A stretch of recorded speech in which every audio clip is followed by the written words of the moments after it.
Se alguém entrar pelo pastor Marco Feliciano, pelo pastor André Valadão, pela ministra de louvor Ana Paula Valadão, se alguém entrar por Allan Kardec, é isso que está escrito? Está escrito: se alguém entrar por mim. Se alguém entrar por Jesus, ele fez questão de dizer: eu sou a porta, e depois ele repetiu dizendo: é por mim, porque não há nenhum outro nome pelo qual devemos ser salvos, é somente o nome de Jesus. Se alguém entrar por mim. Olha o detalhe, a palavra entrar já foi dita, mas ele diz depois: entrará. Mas eu já entrei. Como que eu vou entrar depois de entrar, se eu já estou lá dentro? Ele disse: se alguém entrar por mim, aqui na terra, entrará lá no céu, sairá pelas portas da Nova Jerusalém e achará passagens, as ruas de ouro, as mansões celestiais, os castelos, o rio, aquilo que o Senhor preparou para mim e para você. Se alguém entrar por mim, salvar-se-á. Se alguém entrar por mim, vai ficar muito bonito. Quem for homem vai virar mulher, isso é escrito? Misericórdia, né? Está amarrado, ele falou: quero estar amarrado. Se alguém entrar por mim, vai emagrecer, isso é escrito? Vai ficar musculoso. Se alguém entrar por mim, vai estar maquiadinho, bem bonita. Se alguém entrar por mim, salvar-se-á.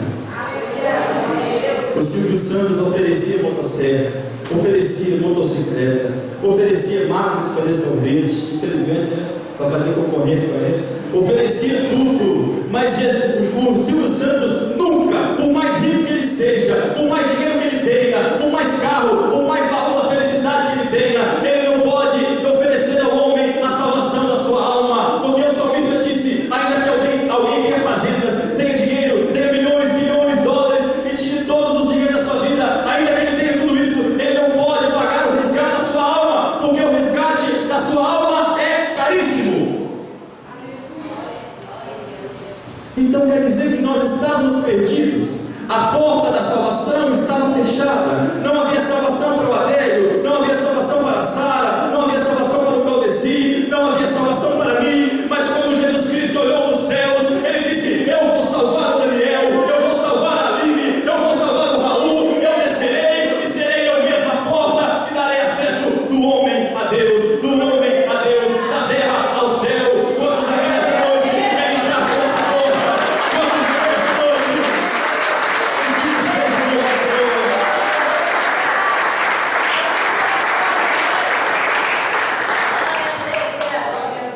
O salmista escreveu no Salmo 84, versículo 10: porque vale mais um dia nos teus atos do que 1000 em outro lugar. Eu preferia estar à porta da casa de Deus do que habitar na tenda dos ricos.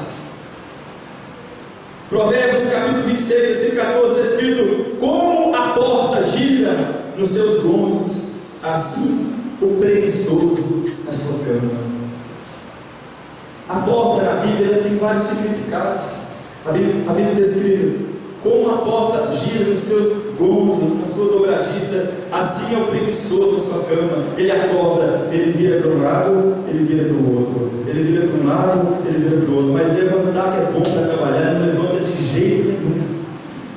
Levanta meio-dia, 2 horas, emprego para ele não tem, porque a porta está fechada. Mas eu te falar, se você ficou preguiçoso essa noite, existe um aqui no nosso meio que tem a chave de Davi, a chave que ele abre, ninguém fecha, quem fecha, ninguém abre. E se você quiser deixar a preguiça de lado e pedir ao Senhor uma oportunidade de trabalho, ele tem poder para abrir uma porta de emprego para você ainda nessa semana. Quantos creem? Quantos estão desempregados? Levante sua mão, levante sua mão. Quantos estão desempregados?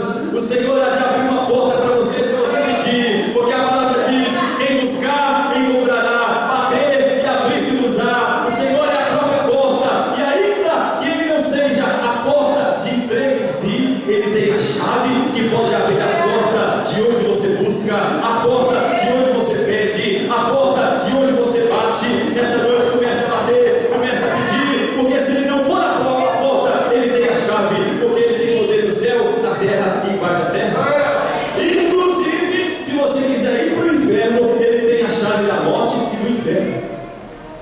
Então, se você não quiser ir para o inferno, entra por essa porta, porque ele mesmo está com a chave da morte do inferno.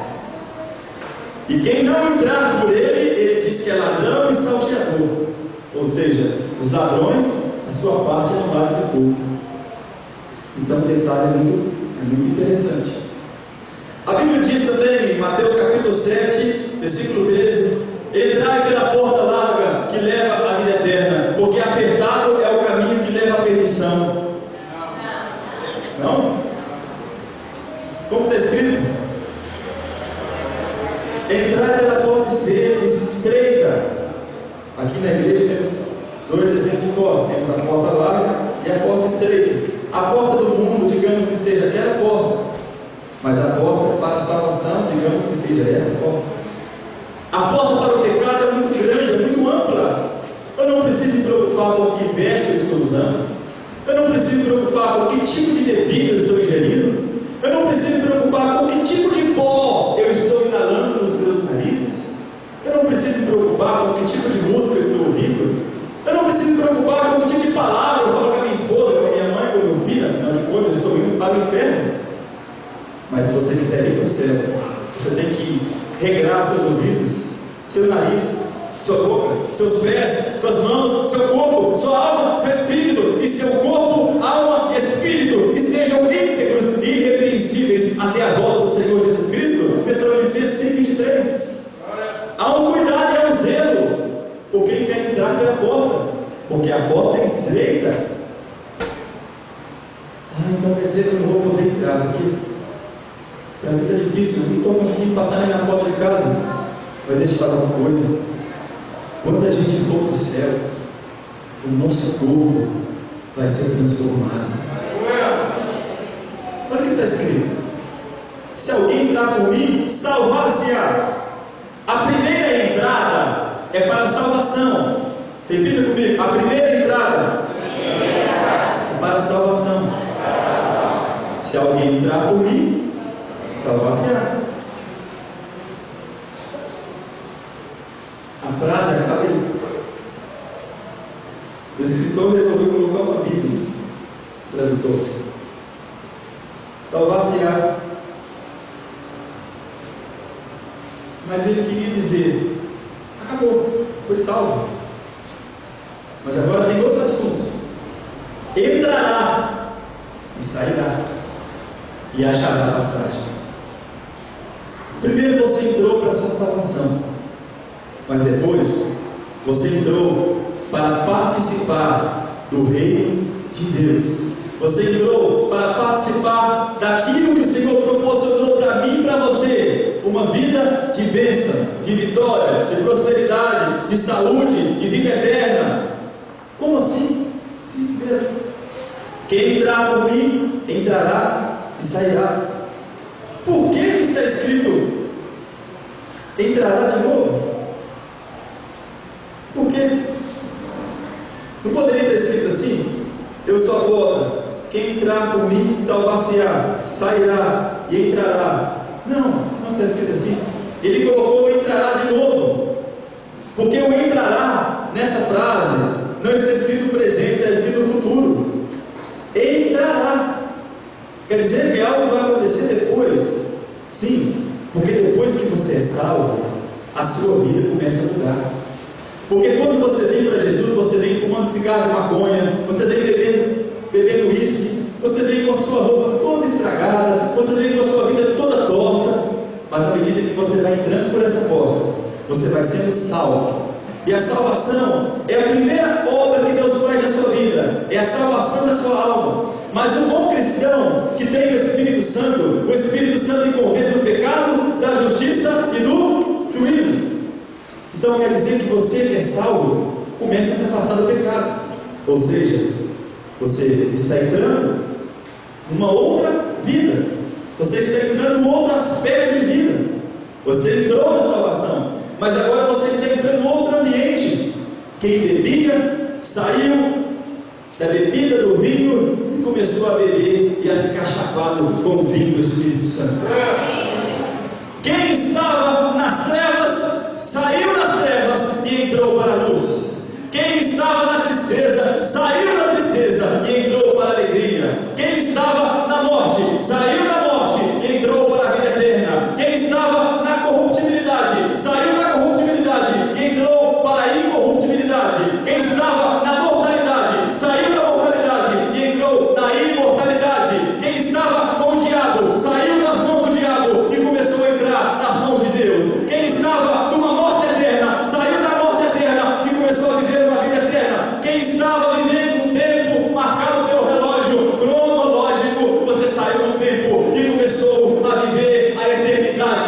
não há tempo, que não há segundo, que não há hora, que não há dias, porque o mesmo Deus que nós servimos, Ele disse, Ele é o Pai da eternidade. Você tem mais benefício do que você imagina. Se você entrar por essa porta, você vai receber mais do que o Lula te ofereceu, mais do que a Dilma está prometendo, mais do que os vereadores e o prefeito está prometendo. Você vai receber a salvação da sua alma, a salvação da sua alma. Bendito seja Deus.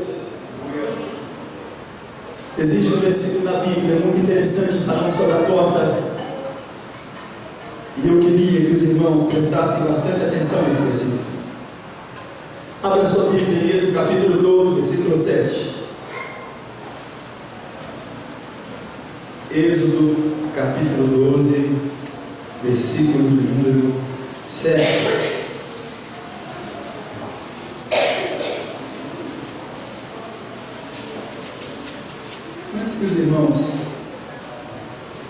Antes que nós tenhamos esse versículo, eu gostaria de falar um pouco mais sobre a porta. Os irmãos continuem com a Bíblia aberta. A porta na Bíblia, ela significa várias coisas, mas entre elas, uma coisa interessantíssima é que quando Paulo foi pregar a palavra, ele disse ao povo de Corinto: olha, o Senhor me abriu uma porta para a pregação do Evangelho. Na segunda carta aos Coríntios ele disse: olha, quando cheguei em Troade para pregar o Evangelho de Cristo, abriu-se uma porta do Senhor. Em Coríntios 16:9 ele diz: porque uma porta grande e eficaz se me abriu, e há muitos adversários. Em Colossenses 4:3 está escrito: orando também juntamente por nós, para que Deus nos abra a porta da palavra, a fim de falarmos do mistério de Cristo, pelo qual estou também preso. Nesses textos aqui, essa porta está falando de um aspecto profético do tempo marcado por Deus na Bíblia. Foram enviadas 7 cartas às 7 igrejas que estavam na Ásia. Quando nós falamos de Ásia, no Apocalipse, não é o continente asiático, mas é um ambiente que hoje nós chamamos de Turquia. Quando a palavra diz que Paulo evangelizou a Ásia inteira, ele não evangelizou o continente asiático, ele evangelizou a Ásia na época dele, que hoje é a Turquia que nós conhecemos. Se você for na Turquia, hoje estão as ruínas das 7 igrejas, das 7 cartas. Está ali Esmirna, está ali Pérgamo, está ali Tiatira, está ali Éfeso. Então, Paulo conheceu essas igrejas, ele evangelizou nessas igrejas, essas portas foram abertas ali. Mas se você ler as 7 cartas, você vai ver que na 6ª carta há um tempo cronológico. As 7 cartas são 7 períodos e as 7 eras que a igreja passa pela terra. A primeira carta, a segunda carta, o tempo de Esmirna, a terceira carta, o tempo em que havia sofrimento. Depois veio o tempo do Pérgamo, em que a igreja casou-se com o Estado, em que a política e a religião se misturaram e o catolicismo começou a aparecer no ano 300. Depois começou outro tempo, o tempo da era negra da igreja, onde ninguém conhecia a palavra, somente quem conhecia o latim. Depois a 5ª igreja, e depois a 6ª carta é enviada à igreja de Filadélfia. Antes de irmos em Êxodo, vamos em Apocalipse capítulo 3. Apocalipse capítulo 3, versículo 3. Apocalipse capítulo 3, versículo 3. Nos tempos de Martinho Lutero, foi a igreja de Sardo.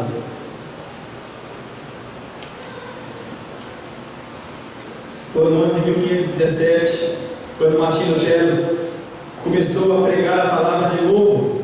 Esse tempo da igreja de Sardo passou, e agora começou o tempo da igreja de Filadélfia. É o tempo que nós vivemos hoje. Nós estamos saindo do tempo de Filadélfia e entrando no tempo de Laodiceia, a última carta, o último tempo, a última hora.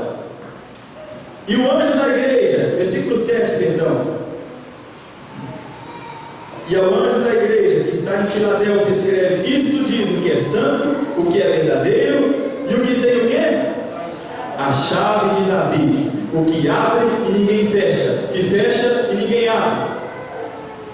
A as portas estavam fechadas.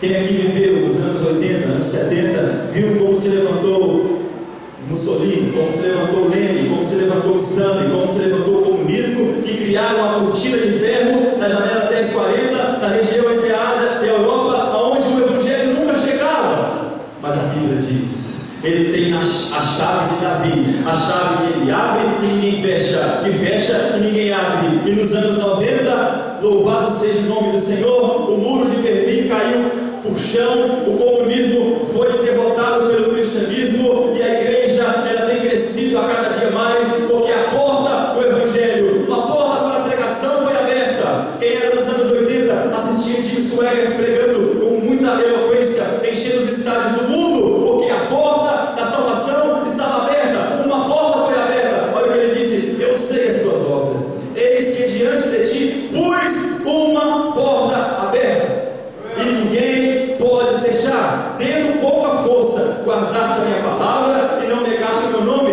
Era a igreja desses anos que nós citamos. Não tinha dinheiro, não tinha estrutura, era discriminada, tinha pouca força, mas Deus abriu uma grande porta, a porta para a pregação, a porta para a propagação do Evangelho. Essa porta foi aberta. Mas diz a palavra que na carta de Laodiceia ele diz que ele cedo vem sem demora. Por quê? Porque o tempo que nós vivemos é o tempo abreviado. Não haverá mais tempo. Tempo é pouco. A porta da salvação foi aberta. O Evangelho está sendo pregado fluentemente. Você liga a televisão, tem um pastor pregando. Você vai numa banca, tem 30 livros diferentes falando do Evangelho. Você vai numa outra livraria, você vê 30 tipos de Bíblia diferentes. Você liga o rádio, tem quase 10 pastores pregando na mesma emissora. E você vai vendo e ouvindo a palavra de Deus, porque uma porta foi aberta. Mas essa porta, em breve, ela há de fechar. Quando Noé, ele fez a arca, Deus disse para ele: Noé, faz a arca e desce dessa maneira. E uma coisa eu te falo, Noé, eu não quero que você faça duas portas, só quero só uma porta. Estava apontando profeticamente para a única porta salvadora das nossas almas, chamada Jesus Cristo. Não há outra porta, Noé, somente uma porta. Eu quero que você faça apenas uma porta, porque só há um Salvador. E se alguém quiser entrar no céu, você tem que passar por Jesus, porque Ele mesmo veio aqui para ser o caminho, a verdade e a vida. O caminho que te leva à porta e a porta que te leva ao céu. Não há outro caminho, não há outra porta. Uma porta na arca de Noé, uma porta para Israel, uma porta para os gentios. Abra sua Bíblia aí em Efésios capítulo 2. Efésios capítulo 2. Efésios capítulo 2.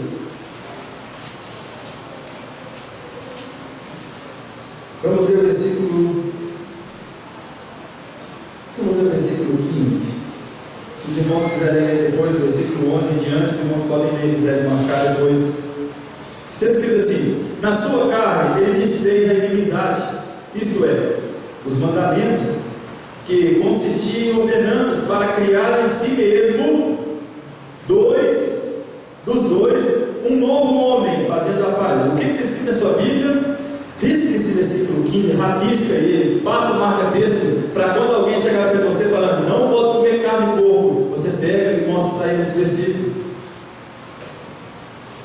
A Bíblia diz que o que ele fez com o mandamento? Desfez a inimizade, isto é, a lei dos mandamentos, que consistia em ordenanças para criar em si mesmo dos dois um novo homem. O que ele está falando? Ele está falando que ele vai unir Israel e a igreja gentia. Ele está falando em Jesus, Israel e os gentios, que são todos os povos que não pertencem a Israel. Isso significa que quase não, todo mundo está num só nome, no nome de Jesus. Ele disse: fez os dois um novo homem, fazendo a paz. A paz, se você quiser arriscar, a paz. E pela cruz reconciliar ambos com Deus em um corpo. O que ele fez? Ele reconciliou ambos em Deus, em um corpo, matando com ela as inimizades. Matando com o quê? O que está escrito aí? E pela cruz reconciliou com Deus. E pela cruz reconciliou com Deus em um corpo, matando com ela. Ela, esse sujeito aí, está se referindo a qual palavra nesse texto? A cruz. Esse sujeito, ela, o único feminino, está se referindo à cruz, que é o único feminino. Ele pegou a cruz e matou com ela todas as inimizades. E vindo ele, evangelizou a paz. Aonde há inimizade não há paz, há guerra.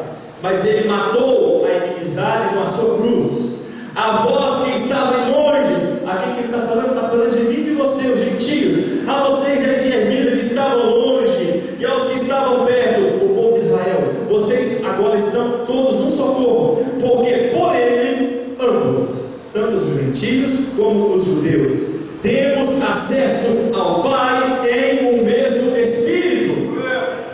O versículo 18 é escrito: porque por ele ambos, tanto o sacerdote como o sumo sacerdote, como o rabino, como o pastor, como o membro, como o zelador, como o diácono, como o obreiro, como o instrumentista, todos nós temos o mesmo acesso ao Pai, porque Jesus Cristo veio reconciliar o homem com Deus e o homem com o próprio homem. Ele veio promover a paz. Assim que já não sois estrangeiros nem forasteiros, mas concidadãos dos santos e da família. Família. Quem é família mora na mesma casa, faz parte da mesma família, está no mesmo sangue, passa pela mesma porta. Edificados sobre o fundamento dos apóstolos e dos profetas, de que Jesus Cristo é a principal pedra de esquina, no qual todo edifício bem ajustado cresce para templo santo do Senhor, no qual também vós juntamente sois edificados para a morada de Deus em Espírito. Esse texto está dizendo que quando Jesus veio, ele reconciliou o homem. Por quê? Porque havia uma parede, havia uma barreira, havia uma separação entre Deus e o homem. O pecado foi perdoado, mas ainda havia uma barreira entre os judeus e os gentios. Para isso, Jesus Cristo morreu não somente para a salvação dos israelitas, mas a palavra diz em João capítulo 1, versículo 11: ele veio para o que era seu, Israel, mas os seus israelitas o não receberam. Mas versículo 12 é escrito: mas a todos, brasileiro, português, japonês, chinês, a todos quantos o receberam, deu-lhes o poder de serem feitos filhos de Deus, a saber, os que creem no seu nome. Quantos creem no nome de Jesus? Você foi considerado, você foi chamado para ser filho e filha de Deus. Você agora é família de Deus. Você entra na mesma porta que os judeus estão entrando. Você entra na mesma família, porque você foi comprado pelo mesmo sangue, o sangue do Senhor Jesus Cristo. E para terminar, eu te convido a abrir Êxodo capítulo 12. Isso é tremendo. Deus poderoso. Êxodo capítulo 12, versículo 7. Esse versículo é um dos versículos mais extraordinários da Bíblia.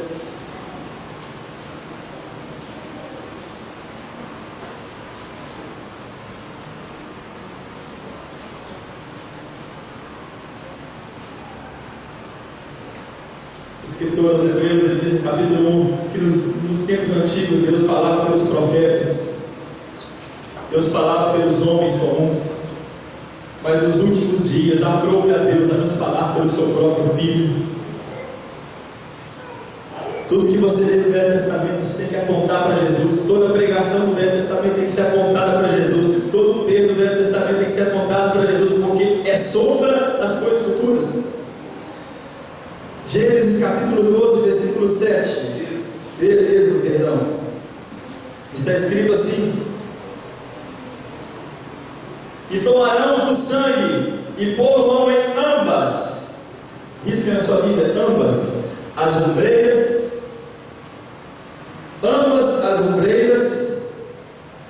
na verga da porta.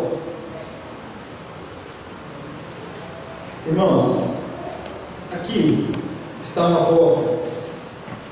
Essa porta ela é de ferro, ela não tem marco. Mas nos tempos de Jesus, a porta era feita de madeira. Qual era a profissão de Jesus? Você já imaginou como era a vida de Jesus? Leia o livro de Marcos Lucado. Você vai ver que lindo a explicação dele, falando sobre o carpinteiro. Jesus cresceu com seu pai numa carpintaria simples, num cômodo bem pequeno. Todo judeu, homem, devia aprender a profissão do seu pai. Era uma ordem, não era uma dica. Então Jesus, dos 12 aos 30 anos, ele com certeza absoluta trabalhou com seu pai, porque era obrigatório o judeu ter uma profissão. Jesus fazia bancos, Jesus fazia mesas, fazia colheres, fazia enxadas, cabos, e com certeza Jesus também fez portas. Aqui nessa porta, ela é de vidro com ferro, mas a porta que nós vamos falar é a porta de Êxodo. Está escrito: você vai passar o sangue de onde? Nos umbrais das ombreiras, não é isso? E da verga, é isso que está escrito? As ombreiras são essas duas partes de baixo, na vertical, e a verga é a parte na horizontal. A Bíblia diz que era para que o povo, quando quisesse sair do Egito e entrar na terra prometida, significando a Páscoa, que significa passagem. Repete comigo: Páscoa significa passagem. E o que a porta faz? Ela me dá uma passagem. E o que Deus mandou ele passar na onde? Na porta. Porque porta é lugar de passagem. O sangue vai ser passado nos marcos. Bendito seja Deus. O sangue vai ser passado nos marcos. Suponhamos que aqui está o marco, está as duas ombreiras, e suponhamos que essa ombreira tem 2 metros de altura e que esta verga tenha 1 metro de largura. Quando aquele sangue foi passado no marco da porta, profeticamente estava apontando para o sangue de Jesus Cristo, o Cordeiro Imaculado, que seria derramado sobre o marco da porta da salvação. Para que uma porta funcione, ela precisa estar instalada em algum local. E como a porta da salvação iria funcionar se ela não tinha marco, se ela não tinha local para ser instalada? Foi aí que Jesus Cristo foi pregado numa cruz feita de madeira. E se você pegar os 2 marcos, se você pegar as 2 partes, você coloca aquela parte em cima e vira ela, vai ficar um pouco maior. E você vai pegar aquela outra parte e vai cruzar aqui. Você vai fazer na cruz de Cristo. O sangue que foi derramado no marco é o sangue que foi derramado na cruz pela porta